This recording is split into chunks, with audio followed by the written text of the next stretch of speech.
Ndërsa i dërguri, alayhi salatu selam, po u shpjegon të shokëve të tij për një nga Benu Israilit, pra nga umetet e tjera, i cili kishte kaluar 1000 muaj duke u falur natën deri në mëngjes. Edhe gjatë atyre 1000 muajve ai ishte në gjendje gatishmërie xhihadit, pra kishte bërë xhihad për 1000 muaj. Sahabët sikur lakmuan në shpërblimin e atij njeriu. Dhe në këtë ndërkohë zbriti surja El-Qadr, inna anzalnahu fi lejletil qadr, që ne kemi zbritur Kur'anin në natën e Kadrit. Çka ditë për natën e Kadrit? Nata e Kadrit është më vlefshme se sa 1000 muaj. Pra është më vlefshme për ne umetin e Muhamedit sallallahu alaihi wasallam. Nëse e qëllojmë, nëse e zëmë atë natë, është më vlefshme se sa 1000 muaj të atij Benu Israilit për cilin po fleste i dërguri alayhi salatu selam. Kjo natë ka kaq vlerë të madhe siç e ka përcaktuar Kurani i Madhëruar, sepse në këtë natë ka zbritur Kurani, pra ka zbritur nga Lawhi Mahfudhi në Beitul Izza, qiellin e dynjas. Po në këtë natë zbresin edhe fatet tona. Pra fati njeriut është i lidhur me fatin e Kuranit. Siç ka zbritur Kurani i Madhëruar në këtë natë, nga Lawhi Mahfudhi në qiellin e dynjas, pra në Beitul Izza, ashtu edhe fati ynë që është i shkruar në Lawhin Mahfudh, po që meloqet atje nuk kanë qasje. Atje meloqet nuk kanë qasje, nuk dinë se çka do të ngjaj më shumë se sa për një vit. Prandaj për këtë vitin e ri të meloqeve që nis nga nata e Kadrit, sa përket fateve tona, Allah i Madhruar i urdhëron meloqet dhe ata e përshkruajnë fatin tonë. Pra marrin nga atë trajt abstrakte në cilën është do të natë total të padeshifruar, Allahu ua deshifron dhe meloqet e shkruajnë fatin tonë se çka do të ndodh me ne gjatë këtij viti deri në natën e 4 të vitit vijurës. Pra nëse do të vdesim apo jo, çfarë dhe sa risk furnizim do të kemi, ngjarjet që do të na ndodhin, e kështu me radhë. Pra fati ynë zbret nga Lawhi Mahfudhi në fletushkat, në fleturët e meloqeve që janë shkruese. Ato më parë nuk kanë ditur gjë për fatin tonë të vitit vijurës. Pra është nata e Kadrit, koha kur ato nisin edhe informuan edhe shkruajnë. Prandaj është kaq me vlerë lutja, duaja, që ne në këtë natë përqendrohemi në lutje, dhe sidomos ta themi lutjen të cilën na ka mësuar i dërguri alayhi salatu selam kur e kishte pyetur Aisha se nëse ja qëllante kësaj natë çka të koshte. Dhe i ka thënë që thotë Allahumma innaka afuwun tuhibbul afwa fa'fu anni. Pra, o Allah, ti je falës, që fal, e do falen, prandaj më fal mua, dhe kjo pastaj më fal mua, mund shërohet dhe fal me prindërit e me vëllezërit, motrat, emrat e caktuar të njerëzve të nderuar që i veçojnë, dhe në fund pa harruar edhe gjithë muslimanët. Është një çështje nëse natën e Kadrit e zëm apo nuk e zëm, nëse ne bëjmë ibadet. Ta zëm ne në 10-ën e fundit të Ramazanit, po bëjmë ibadet gjatë gjithë kohës, atëherë a jemi të sigurt që kemi zënë apo jo? Megjithëse ne presim dhe shpresojmë që Allah i Madhruar të na e llogarit që kemi zënë natën e Kadrit, ka një mendim dietarësh që mendojnë se ai shpërblimi khairun min alfi shahr, pra më i vlefshëm se sa 1000 muaj, vlen vetëm për ata që e qëllojnë natën e Kadrit, pra që e përdallojnë, që e identifikojnë, e dinë se në atë Ramazan cila ishte nata dhe në bazë të shenjave, në bazë edhe të emocionet të tyre, apo që vjen ëndër apo në çfarëdo forme. Pra që këta dietarë mendojnë që vetëm këta e arrin shpërblimin e 1000 muajshit. Pra këta që e dallojnë se në këtë Ramazan filan natën e kam vërejtur apo e kam përdalluar, identifikuar që ishte nata e Kadrit. Por ne shpresojmë, dhe kjo është edhe mendimi pjesës më të madhe të dietarëve, që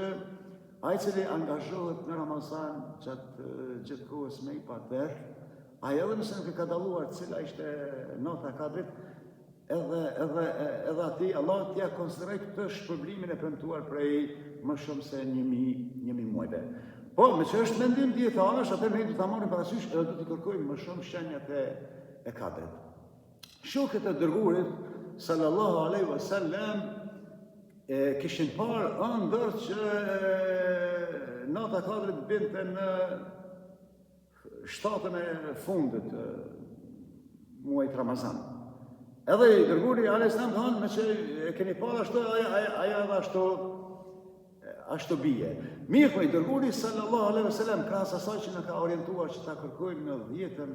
e fundit dhe në netët tek, veçanërisht me një hadith na ka orientuar që ta kërkojmë në natën e 27. Dhe kjo natë i ka gjasat më të shumta, edhe për një fakt, për një argument, për arsye se këtë natë e kërkojnë dhe e kanë kërkuar dhe do ta kërkojnë shumica e besimtarëve. Edhe nuk mendohet që Allah i madhruar t'i zhgënjej, pra të mos realizoj pritjet e tyre kur janë gjithaj bollëk i njerëzve, ajo shumësi e njerëzve e muslimanëve që me namaz këndojnë ihdina siratal mustaqim, që Allah e lutin që ai t'i bëjë që t'ja qillojnë gjërave, t'ja qillojnë rrugës së saktë dhe të vërtetave, nuk mendohet që Allah i madhruar t'i zhgënjej besimtarët me këtë pritje të tyre. Prandaj dhe ne presim që më shumë të bjerë kjo natën e 27. Për këtë natë, siç ka treguar i dërguari sallallahu alaihi wasallam, zbresin atë shumë me laçe që ka përmendur edhe Kurani në shprehjen karakteristike të nëzelu, po që ja kuptimin e zbritjes së fuqishme,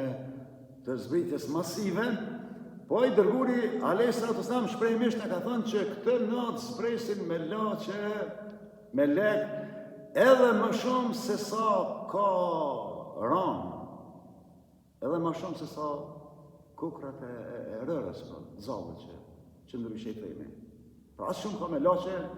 sa që edhe toka bëhet ngosht, edhe toka ndihet ngosht, për të përballuar, për të mbajtur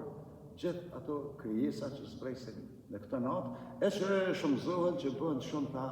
për shkak të zbritjes së shumë të masive të melaçeve, nga cilët zbret, dhe ka veçuar Kurani, zbret edhe Xhibrili alayhis salam, pra ai i cili ndërmjetësi i zbritjes së Kuranit, nëpërmjet cilit kishte zbritur Kurani i madhruar te Muhamedi alayhis salam, dhe për Xhibrilin kuptohet ai është përvjetar, nata e Kadrit është përvjetar, pra i zbritjes së Kuranit të madhruar. Gjithashtu kjo natë që është quajtur Lejletul Qadri, krahas atij kuptimit që është lidhur me kaderin, pra që caktohen fatet tona që përshkruhen në fletoret me laçe, dhe krahas kuptimit tjetër që në këtë natë toka bëhet e ngushtë, e ka vështirë të zërë gjithë ato me laçe që zbresin, është edhe kuptimi i vlerës, pra që nata Kadrit është kaq shumë me vlerë, prandaj është quajtur me këtë emër Kadër, që i bie edhe në kuptimin e vlerës, krahas kuptimit të përcaktimit, fatit, edhe kuptimit të ngushtësisë që i ka këtë kuptim. Ne për fund i lutemi Allah të madhruar që të na bëjë nga ata të cilët përpiqen që ta zënë, t'ia qellojnë natës së Kadrit, duke u angazhuar në gjithë netët e mbetura që na kanë mbetur, duke shpesuar shumë që t'jetë nata e 27, po edhe duke u përpikur që edhe ti përdallojmë shenjat, siç është që ajo natë është e qetë, por nuk është as shumë ftoftë, as shumë vapë, është natë në cilën qenë nuk lehin, është natë pas së cilës dielli lind në formën e hënës, pra nuk ka rreze, po është natë dhe në cilën besimtari i devotshëm ndihen rahati shpirtërore, ndihen selam, siç e ka përshkruar Allah në Kur'an, selamun hiya hatta matla'il fajr, pra ndihet i harmonishëm, i qetë, i ekuilibruar. Këto dhe shenja të tjera, të cilat i kemi dëgjuar, i kemi lexuar, i kemi parë, që janë shenja të natës së Kadrit, sepse ne duke i kërkuar ato, ne po e kërkojmë një shenjë të Allahut të madhruar, një shenjë të lartë, me gjetën e së cilës shenjë, me qëllimin e së cilës shenjë, Allah i madhruar në ka premtuar ka shpërblimet shumë, pasa